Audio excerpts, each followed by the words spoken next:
સુરતના માંડવી ખાતે આવેલ દુર્ગેશ્વર મહાદેવ દત્ત મંદિર વડજીર ફળિયા ખાતે ભગવાન પરશુરામજીના જન્મોત્સવ નિમિત્તે બપોરે 4 કલાકે પૂજા હવન કરવામાં આવ્યું હતું।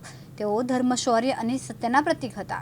તેમણે પાલકી યાત્રા ઢોલ નગારાના સથવારે ભગવાન પરશુરામજીની મૂર્તિને પાલખીમાં મૂકી શોભાયાત્રા નગરમાં કાઢવામાં આવી, જેમાં સમસ્ત બ્રહ્મ સમાજના ભાઈઓ બહેનો મોટી સંખ્યામાં જોડાયા હતા, જેને કારણે સમસ્ત બ્રહ્મ સમાજ એક થતા તેઓની એકતા જળવાઈ હતી અને ભગવાન પરશુરામજી કી જયહોના નારા લગાવવામાં આવ્યા હતા।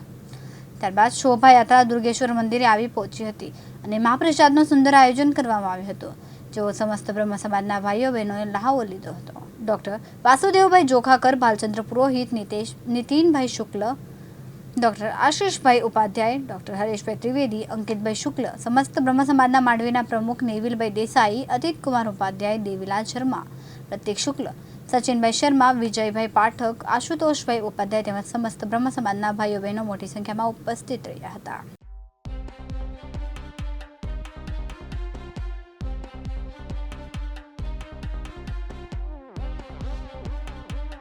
જય પરશુરામ।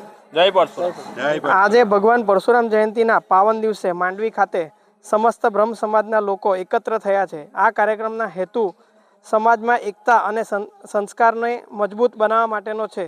આપ સૌને પરશુરામ જયંતિની હાર્દિક શુભકામનાઓ। ઈશ્વર સોલંકી, દિવ્યાંગ ન્યૂઝ, માંડવી, સુરત।